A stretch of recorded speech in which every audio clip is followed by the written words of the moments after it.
Play it again. Did she really say that on stage? The clip froze on a frame burned into everyone's feeds. The real estate mogul's wife in her blazing red dress, arms stretched out like a judge delivering a sentence, voice sharp enough to cut glass. "This isn't for farm girls," she shouted. The ballroom's echo became the internet's roar. Within hours, her words turned into headlines, hashtags, and parodies spreading like wildfire. Before we continue, where are you watching from? Drop your city or country in the comments below. And if you believe in dignity and justice, hit like and subscribe. These stories spark change. And we're glad you're here. Now, back to the woman they mocked, back to the black CEO.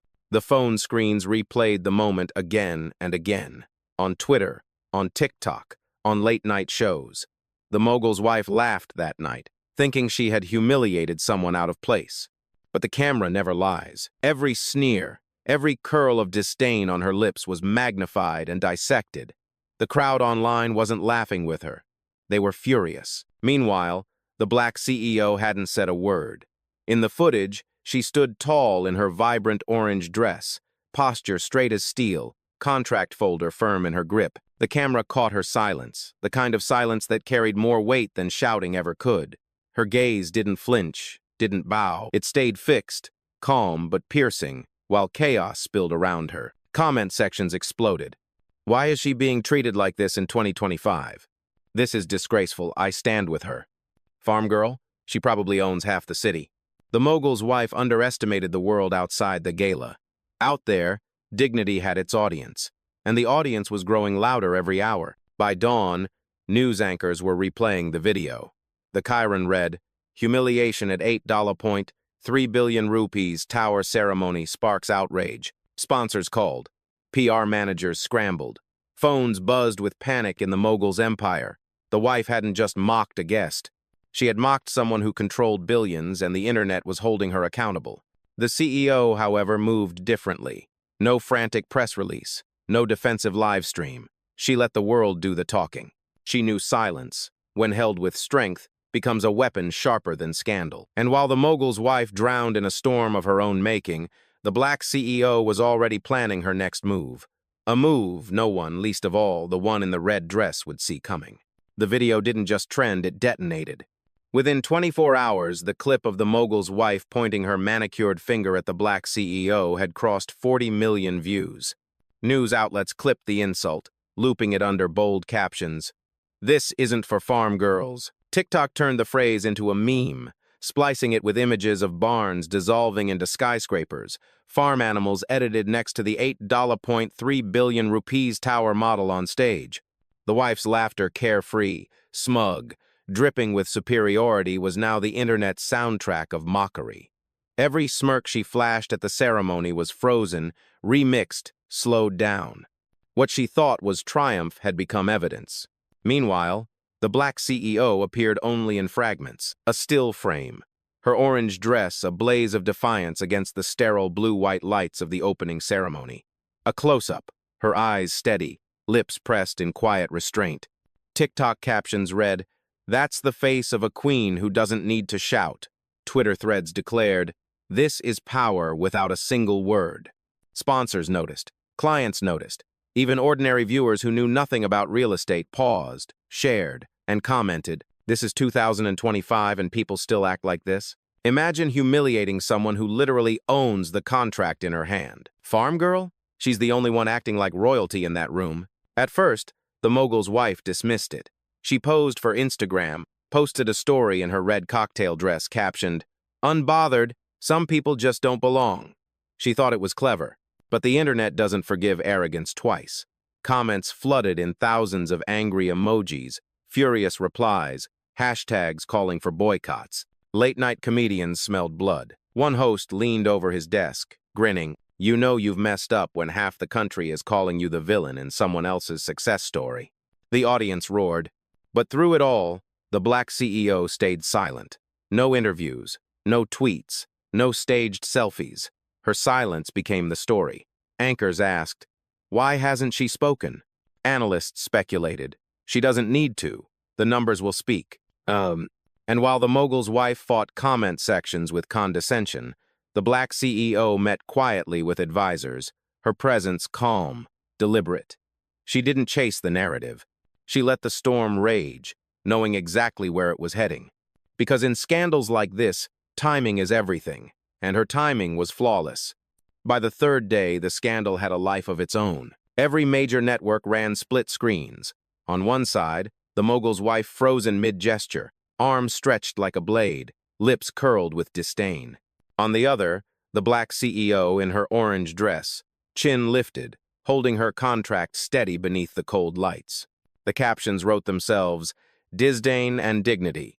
The $8.3 billion rupees stare down." Paparazzi camped outside the mogul's penthouse. Every time the wife stepped out, flashbulbs lit up like a trial. Reporters shouted questions. Do you regret the comment? Are you worried about losing deals? Her answer? A scoff. Please, it was a joke. People need thicker skin. But the more she brushed it off, the louder the fire grew. Morning talk shows replayed her dismissive tone, analysts shaking their heads. That's not a joke. That's bias on a stage built for progress. Inside corporate towers, the fallout was measured not in retweets but in numbers. One sponsor quietly pulled out of a luxury development project. Another froze negotiations, citing reputation concerns. The mogul's empire, once bulletproof, suddenly looked fragile. Meanwhile, the black CEO's silence filled airtime. Networks began inviting experts to interpret her restraint. One professor of business ethics said, "Silence is a power move. She's not just avoiding the mud, she's controlling the frame. Every hour she doesn't speak, the focus stays on the wife's arrogance, not on her." Social media agreed. Hashtags shifted from outrage to admiration. Farm girl power trended, with users posting pictures of women in fields, on construction sites, in boardrooms. Tagline, "Not your stereotype, not your limit." And still, the black CEO said nothing. She was photographed once, leaving a glass skyscraper downtown. No statement, no entourage, just her precise walk through the marble lobby. The press captioned it, "Power in Motion." In contrast, the mogul's wife launched a live stream. The camera angle was perfect, her red lipstick sharp against her pale skin. She began, "People are overreacting. I was defending tradition. Our industry isn't for outsiders." But the internet tore it apart. Clips of her words were edited into horror-style trailers, the soundtrack heavy with booze. Comment sections lit up. "She still doesn't get it." The media cycle turned ruthless. Outrage became spectacle. Spectacle became entertainment. And entertainment became leverage. Leverage only one woman knew how to use. Because while the mogul's wife drowned in microphones and camera flashes, the black CEO was already behind closed doors, speaking in rooms where the real deals happened. The headlines screamed. The mogul's wife trended for all the wrong reasons. Every meme, every late-night monologue painted her as the villain. And yet, through the uproar, the black CEO remained motionless in the public eye. She was not absent, she was deliberate. In her private office, glass walls reflecting the skyline she helped finance, she sat at her desk, the infamous contract resting under her hand.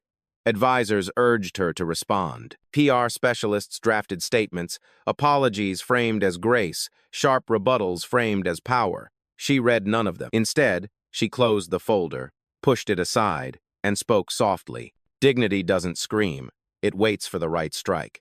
That line carried the weight of her philosophy. For years, she had navigated boardrooms where her voice was underestimated, her presence scrutinized. She learned early that every reaction was a transaction. Anger could be twisted, words could be weaponized, but silence? Silence was untouchable. While the mogul's wife ranted on live streams and posed for tabloids, the black CEO charted patterns. She studied how quickly sponsorships evaporated, how investors whispered of instability. She saw the mogul's empire cracking not from external attack, but from arrogance within. Her staff reported back. One international partner wanted reassurance. Another hedge fund considered redirecting capital. She nodded, not rushing, not pleading. She knew markets responded not to noise, but to confidence. And confidence radiates most when it doesn't flinch. The world noticed. Commentators began framing her silence as strategy. On CNN, one anchor leaned forward, voice hushed. "Every word from the mogul's wife digs her deeper. Every word not spoken by the black CEO raises her higher. That's not passivity, that's power. And for the CEO herself, it was more than strategy. It was survival honed into elegance. She remembered every room where she was told she didn't belong. She remembered the condescension disguised as courtesy. Now, in the eye of this storm, she chose not to fight the way her opponent expected. She chose to let the storm reveal who truly stood steady. Night fell. City lights shimmered against her office glass. She stood, walked toward the window, and let the skyline's reflection wrap around her like armor. The mogul's wife had screamed. The internet had roared. The press had speculated. But she waited. Because she knew storms don't last, but reputations built on silence, and steel those endure. The first blow didn't come from a headline, it came from a balance sheet. A luxury hotel chain once proudly plastering its name across the mogul's developments issued a quiet press release. Due to reputational concerns, we are suspending further collaboration. It was brief, clinical, but in the world of capital, it was thunder. Inside the mogul's glass empire, board members panicked. Numbers don't lie. Contracts paused. Creditors called. A $200 million deal in Dubai froze overnight. By morning, whispers echoed across trading floors. Is the empire shaky? The mogul's wife, still dressed in her signature red, dismissed it all. She sneered in a private gathering. They're just overreacting. We've built towers bigger than their courage. Her laughter rang out, brittle against the silence of uneasy investors. But outside, the dominoes began to fall.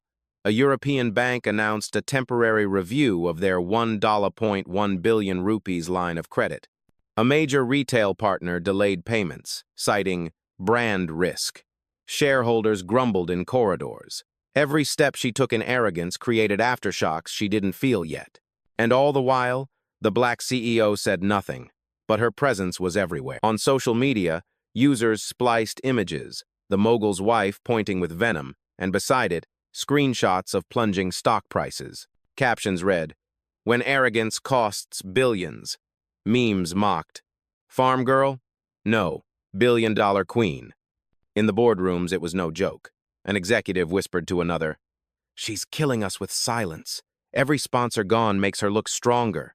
Another replied, "The optics are lethal. We're bleeding not because she speaks, but because she doesn't." Meanwhile, the black CEO's phone buzzed with quiet messages of support. Not tweets, not public gestures, but direct offers from investors, partners, rivals of the mogul. They smelled opportunity. They wanted her calm, her credibility, her precision. She didn't answer, not yet. Timing remained her sharpest weapon. In her office, she placed the contract back into its leather case, sliding it across her desk. Her assistant asked, nervous, "Do you want me to draft a statement?" She shook her head slowly. "Number, let the numbers speak." And they did. Every hour, every day. As another sponsor pulled out, as another investor retreated, the mogul's wife doubled down on bravado. She strutted into events, chin high, cameras flashing. But behind her, the empire she flaunted began to tremble. The irony was sharp.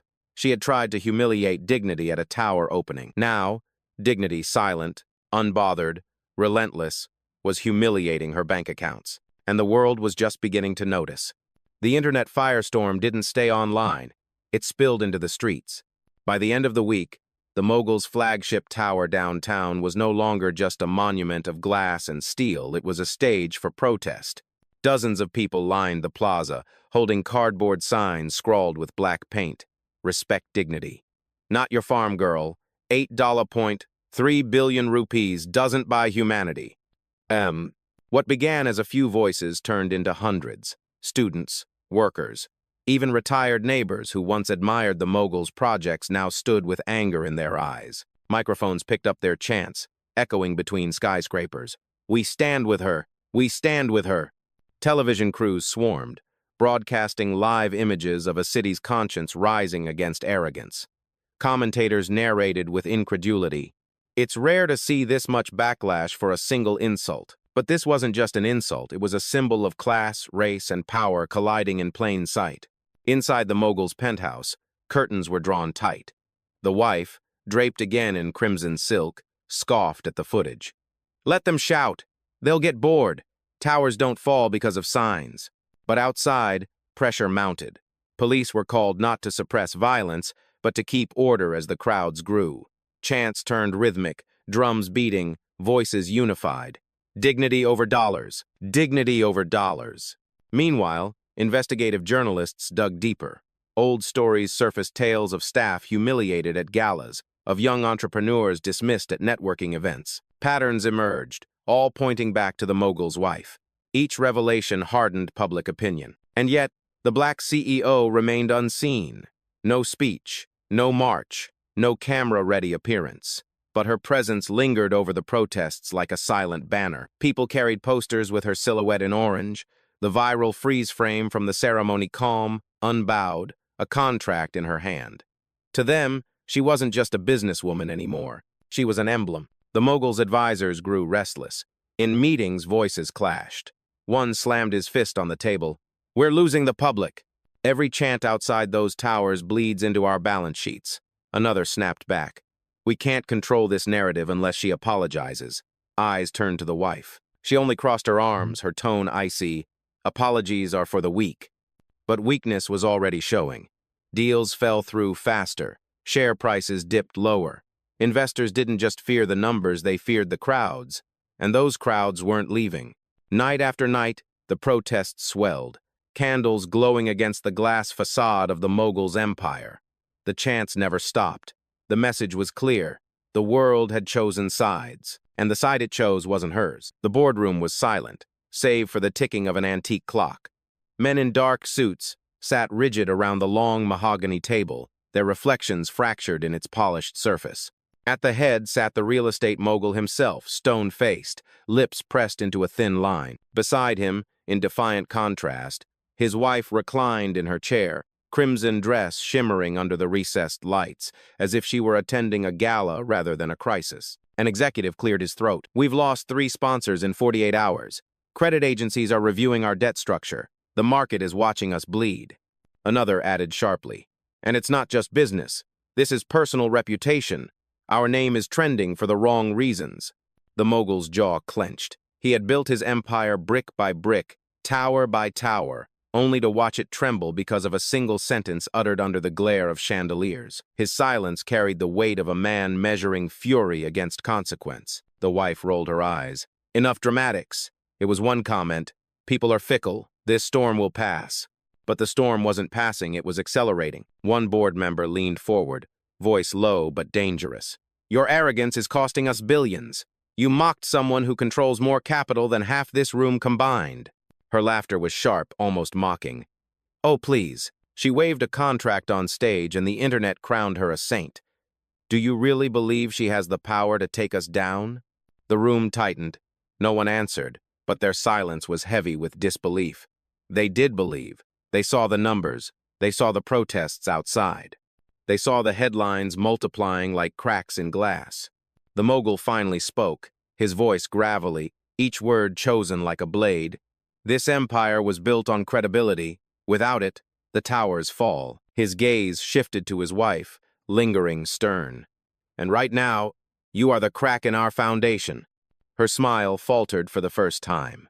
Just slightly, a flicker of unease beneath the rouge and confidence. She turned her head away, refusing to answer, but the damage was visible. After the meeting adjourned, the mogul remained seated, staring at the skyline that once symbolized his triumph. Outside, the chants from protesters faintly carried into the room. "Dignity over dollars." The sound cut through the glass, steady, unyielding. He realized something he would never admit aloud. This wasn't just a PR disaster. This was an existential threat. And the person who triggered it all, the woman his wife had mocked, hadn't spoken a single word. While the mogul's empire trembled, the black CEO moved with the patience of a grandmaster across a chessboard. It began in a private lounge on the top floor of an international bank. The walls glowed with subtle gold. The city skyline stretched behind glass like a conquered prize. She sat at a small round table, not with reporters, not with protest leaders, but with 2 men and 1 woman representing a global investment consortium. Their portfolios dwarfed even the mogul's holdings. She didn't arrive with a speech. She didn't need to. She arrived with presence orange fabric, a streak of fire against the room's muted tones, her contract case resting neatly before her. One of the investors leaned in. We've been watching the fallout. Billions are pulling back from him. His towers are vulnerable. But your silence, your restraint has made you the center of credibility. Another added, if you're willing, we're prepared to reallocate up to $8.3 billion away from his developments toward yours. The CEO didn't smile. She didn't celebrate. She simply nodded once, absorbing the magnitude of the offer. The same figure, the same number that symbolized the tower where she was mocked, now circled back as leverage in her hands. Her response was precise. I'm not here to gloat. I'm here to build. If you want to invest, it will be on terms of dignity and equality. No shortcuts, no arrogance. The room was silent for a beat. Then, almost in unison, the investors nodded. Outside, rumors began to trickle through the financial press. Anonymous sources whispered of a major capital shift. Headlines speculated, is the $8.3 billion rupees tower changing hands? Analysts debated on live television. Some said it was impossible. Others said it was inevitable. Meanwhile, the mogul's wife doubled down on her bravado. At a charity luncheon, she raised a glass and sneered into the microphone. Some people confuse silence with strength. To me, it looks like weakness. Cameras caught the smirk. Social media caught the irony. The clip went viral instantly, not as power, but as proof of her blindness. And in the contrast, the black CEO's move sharpened. She didn't need to answer the insult. She didn't need to attend luncheons. The very markets the mogul once commanded were now orbiting around her composure. By nightfall, her assistant placed the contract back on her desk. This time, it wasn't just a document, it was a symbol. The world thought it was about humiliation. She knew it was about direction, and now billions of dollars were waiting for her word. Her hand rested on the leather case. The timing was close, very close, because silence had carried her this far. But soon, her first strike would land. The walls were closing in. Tabloids once friendly to the mogul's family now printed unflattering photos of his wife. Headlines dripping with ridicule, from high society to high liability. Her once glamorous reputation had turned into a liability no PR firm could sanitize. Still, she refused to yield. At a hastily organized press conference, she arrived draped in scarlet again, defiance stitched into every thread. Cameras flashed, microphones leaned forward. She raised her chin, voice sharp. I will not be silenced by mobs or manipulated by false narratives. I stand for tradition, for excellence, for keeping our industry in the hands of those who earned it, not outsiders who bought their way in. The room went still. For a moment, she believed her words would land like thunder, but then gasps, murmurs, the kind of whispers that ripple when someone has just sealed their fate. Within minutes, clips of her tirade hit Twitter. The phrase, not outsiders, was replayed endlessly, dissected in threads, mocked in memes.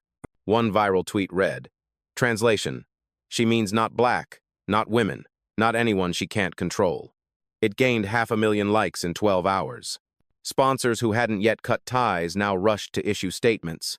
We denounce all discriminatory rhetoric. The mogul's empire bled faster than before. His board members grimaced on camera, refusing interviews. Shareholders whispered of votes, of ultimatums, of shifting allegiances. Behind the penthouse curtains, she paced furiously. They twist my words. They always twist my words, she hissed, throwing a crystal glass against the marble floor. The mogul, weary and silent, didn't stop her. He simply looked at the skyline he no longer controlled. The protests outside doubled. Candles became torches. Chants became songs. Some held posters of her red-dressed sneer. Others carried the now iconic still of the black CEO, calm, orange-clad, unshaken. The contrast was undeniable. And in boardrooms across the city, whispers grew louder. She's dragging the empire down. One director murmured, every word she speaks costs us millions. Every day she refuses to apologize costs us billions. The wife, oblivious, doubled down yet again. They'll see, she muttered to herself. They'll see I'm the one who belongs here, not her. But the world had already seen. Her desperation, once hidden behind champagne and chandeliers, was now projected on every screen. The harder she fought, the deeper she sank. And somewhere in the city, the black CEO watched, unflinching, as the tide pulled her enemy further out to sea. The silence was almost cruel. The mogul's penthouse, once a symbol of untouchable success, now felt like a bunker under siege. Curtains drawn, phones buzzing non-stop, aides whispering bad news like funeral prayers. He sat alone at the dining table, untouched crystal glasses gleaming under dim chandeliers.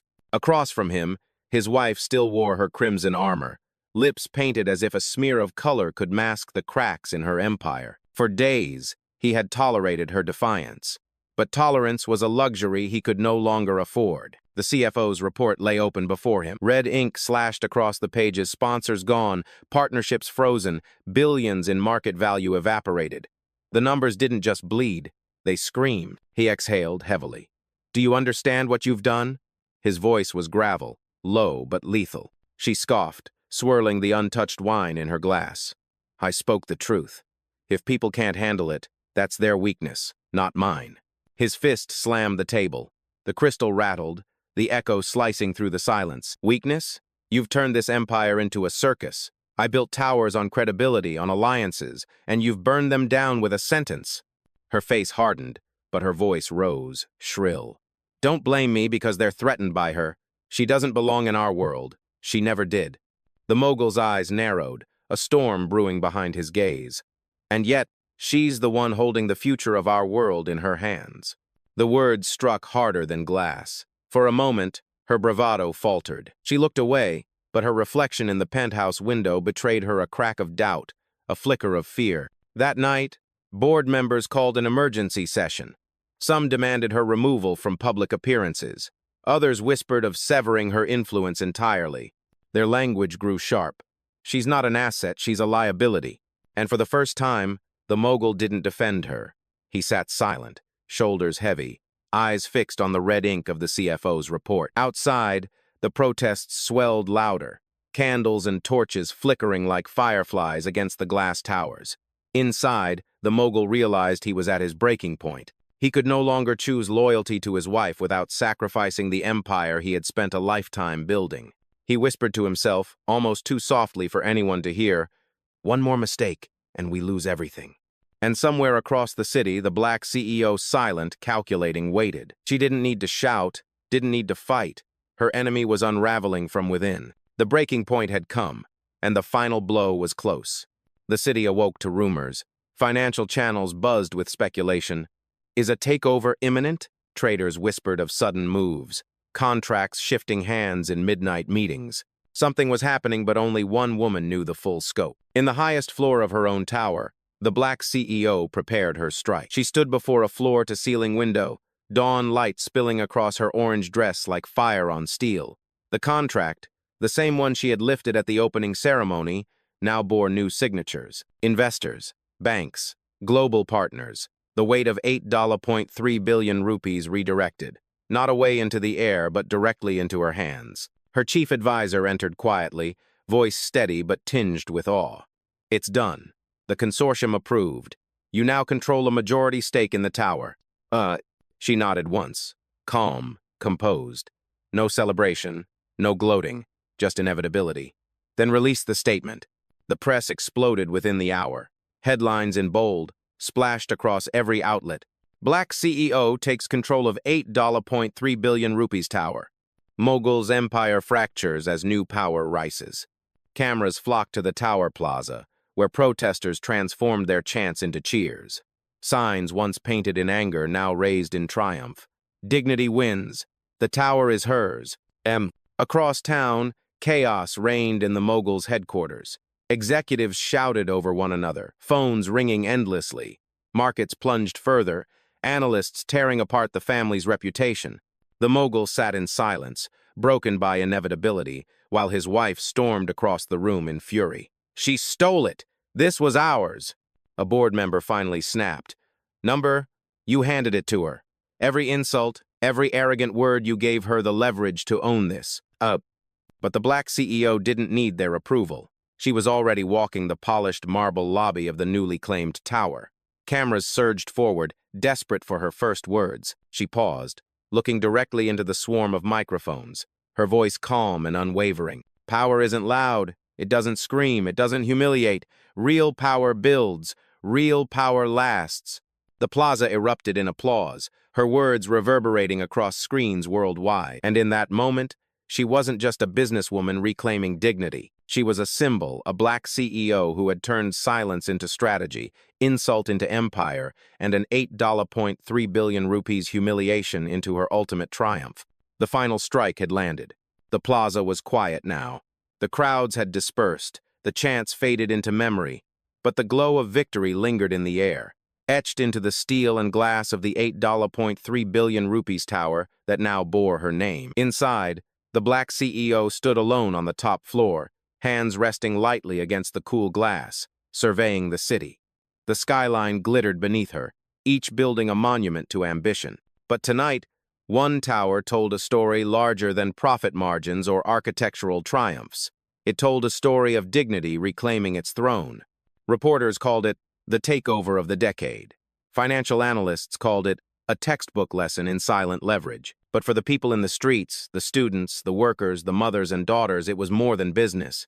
It was proof. Proof that silence can roar louder than arrogance. Proof that a black woman, mocked as a farm girl in front of flashing cameras, could turn humiliation into empire. The mogul's wife had vanished from public view. The once glittering hostess of galas and charity luncheons was now reduced to whispers in tabloids. Isolated, shunned, her arrogance remembered only as a cautionary tale. Her husband, battered and weary, watched his empire shrink, knowing the damage had not come from markets alone but from words he hadn't stopped. The black CEO, meanwhile, didn't gloat. There was no champagne, no extravagant party. Instead, she gathered her team in the tower's conference hall, its long table glowing under soft lights. She placed the contract at the center and spoke with quiet authority. This is not just a building. It's a reminder. Every decision we make here must honor what brought us to this point: dignity, equity, and the refusal to bow to prejudice. If we forget that, we become no better than what we defeated. Her team listened, eyes fixed, as if hearing not just a directive, but a manifesto. Later, as night deepened, she walked alone through the lobby where it had all begun, the place where laughter and mockery once cut into her like knives. Now, the marble floor echoed with her steps alone, steady and calm. A security guard nodded respectfully, and for the first time, she allowed herself the faintest of smiles. This tower was no longer a symbol of exclusion. It was hers, a testament, a legacy. And as the city lights shimmered beyond the glass, her voice lingered in the silence, almost like a vow. They said I didn't belong, but I built belonging into every stone of this city, and no one can take that away. The story was complete. Not just a victory, a legacy.